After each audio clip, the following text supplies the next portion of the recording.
For years, Rockstar survived on controversy, violence, satire. Pretty shocking story, a college student trying to play out one of the world's most popular and violent video games in real life. Any kid of any age can walk into any retail, stop selling these adult games to kids. Some believe Grand Theft Auto shouldn't be sold anywhere. None of it could stop them until something else did.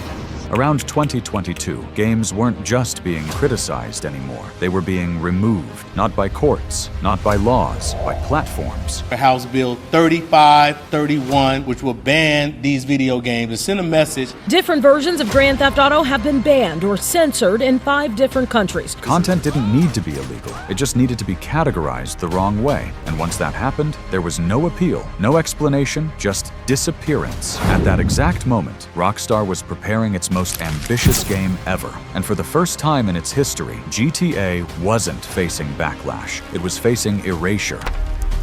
This is the story of the political moment that almost killed Rockstar, and the unexpected shift that gave it room to survive.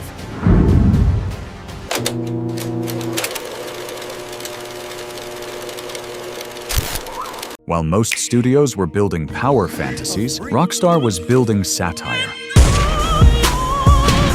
Their worlds weren't designed to make you feel heroic. They were designed to make you uncomfortable. Every radio station mocked something. Every billboard lied. Every mission exaggerated reality just enough to expose how absurd it already was. Corporal Vance, would you care to explain why there's marijuana hidden under your bed? GTA never told you what to think. That was the point. It trusted the player to interpret the world on their own. And in the early years, that worked, because games were still seen as toys, not statements, not cultural products that could influence public discourse. No one was really paying attention yet. As GTA grew, its influence quietly spread. For millions of players outside the United States, GTA became a cultural translator. It wasn't just a game, it was their first exposure to America, to American cities, American accents, American stereotypes. I'll have 2 number 9s, number 9 large, number 6 with extra dip, a number 7. Los Angeles wasn't Los Angeles. It was Los Santos. New York wasn't New York. It was Liberty City. GTA taught players how America talks about power, how corporations manipulate language, how politicians perform morality. Make it appear as though it's a terrorist act. That'll do wonders for my campaign in all sorts of ways. And that's what made it powerful. GTA didn't preach, it observed. But observation, when accurate enough,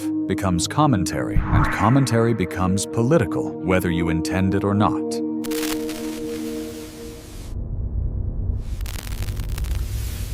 For a long time, Rockstar believed one thing: that context would protect them, that players would understand the joke, that the world would see GTA the way it was meant to be seen. What people forget, what made Grand Theft Auto 3 the first major breakout hit in the series so memorable, wasn't the fact that you could go around clubbing people with baseball bats or shooting them in the back of the head with guns, but the fact that it was an open, 3D, living, breathing world where you could do whatever you wanted at any time, find your own way to have fun, and that the characters were so deep and so interesting. They were wrong. Not because people suddenly became sensitive, but because GTA became too big to stay misunderstood. The thing is, this is Grand Theft Auto. I would never queue for any other game in the world. As the series grew, it entered the mainstream, and when something enters the mainstream, it stops belonging to its creators. By the time of San Andreas, GTA wasn't just popular, it was everywhere, and that changed the rules, because satire only works when the audience understands irony. But once GTA reached people who weren't playing it, the joke started breaking apart. It's almost routine in popular games for players to spray other people with Uzis, to drive over pedestrians, to kill police officers. This bill will prohibit the sale of violent and sexually explicit video games to minors. And Rockstar didn't notice the danger right away. It all came crashing once Hot Coffee Mission was discovered. Hot Coffee was a hidden, inaccessible mini-game embedded in GTA that depicted a censored sexual interaction, never playable through normal gameplay. Once modders uncovered it, the discovery led to public backlash and a temporary adults-only rating. That the Federal Trade Commission should investigate the publication of the video game Grand Theft Auto San Andreas to determine if the publisher intentionally deceived the Entertainment Software Ratings Board to avoid an adults-only rating. What made Hot Coffee terrifying wasn't outrage, it was the rating. If your game has adults-only rating, they don't get console approval. Sony and Microsoft don't allow them. Major retailers won't sell them. Most platforms won't touch them. If San Andreas had stayed adults only, GTA wouldn't have survived.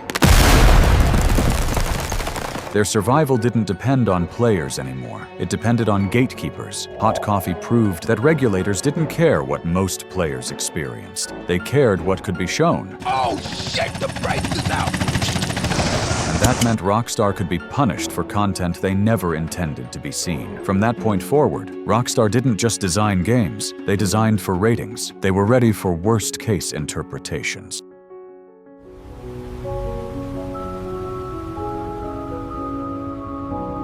At first, the world followed scripts. NPCs walked, reacted, reset. Then they started remembering. I'll take good care of your teen daughter. You know, I can get away with anything I want, f***o. They responded to what you did. Not make me get out of this car! Come on, boss. Don't kill me, boss. I'm too young to die, please. If we spare his life, later he finds us. Remember me? No, not really. You made me beg, player. Please don't kill me, boss. I decided I wasn't gonna let nobody make me beg anymore. Come on, man. Don't be a dick. The world didn't just look more real, it began to think. Regular radio really stinks.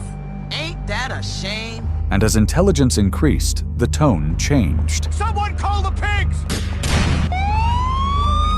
I know you got the fire in you! My God! Someone, mouth to mouth. Streets felt heavier, conversations darker. The space between satire and reality collapsed. This was no longer a cartoon world commenting on society from a safe distance. It was a system simulating it. And once a simulated world becomes believable enough, every line of dialogue carries weight.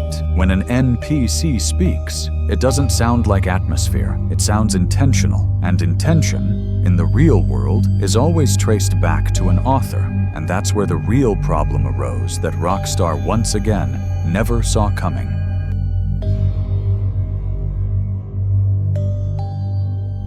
Around 2022, Rockstar noticed something unsettling. The world wasn't just arguing about games anymore. It was arguing about influence, luxury cars, fast money, no consequences. These weren't being seen as satire anymore. They were being taken seriously. Online, a new kind of figure was exploding in popularity. Not because he was funny, not because he was ironic, but because he sold power as truth. Andrew Tate didn't invent the fantasy GTA had been exaggerating for decades. He stripped the exaggeration away. What was once clearly parody suddenly looked like instruction, and that's where GTA became dangerous. Not because it changed, but because the world around it did. This was the first time GTA faced a threat that wasn't about violence or sex. It was about alignment. The same visual language GTA had always exaggerated was now being associated with real-world movements. GTA didn't need to endorse anything to be grouped with it. Releasing a new GTA during this moment would have been reckless. Rockstar understood something most studios don't. You don't fight cultural wars at their peak. You wait for them to settle.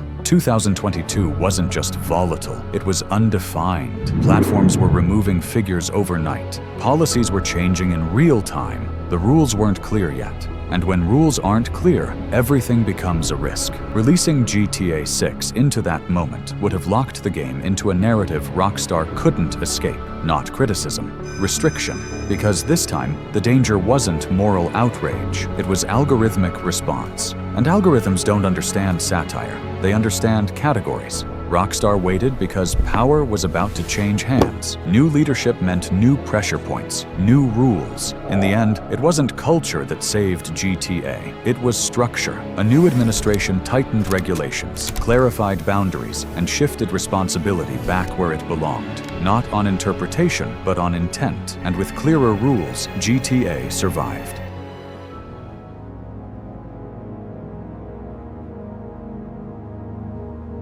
For years, people asked the wrong question. They asked why GTA 6 is taking so long. They asked what Rockstar is afraid of, but the real answer is simpler. The world changed. GTA didn't just reflect culture, it helped shape it. It taught generations how power looks, how it lies, and how nothing is truly sacred. For a long time, that satire lived safely inside the game. But today, nothing stays inside. A single moment becomes a clip.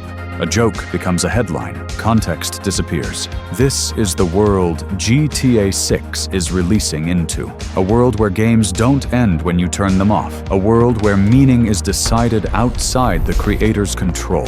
Rockstar knows this. That's why GTA 6 doesn't just look more realistic. It looks more aware. The world inside the game knows it's being watched, because the real world is. GTA 6 isn't late because Rockstar ran out of ideas. It's late because they understand the risk of being misunderstood. GTA was never dangerous because of violence. It was dangerous because it was honest. And honesty, in today's world, has consequences. The world isn't the same anymore. And GTA has to play a new game. Not because it wants to, but because it has to.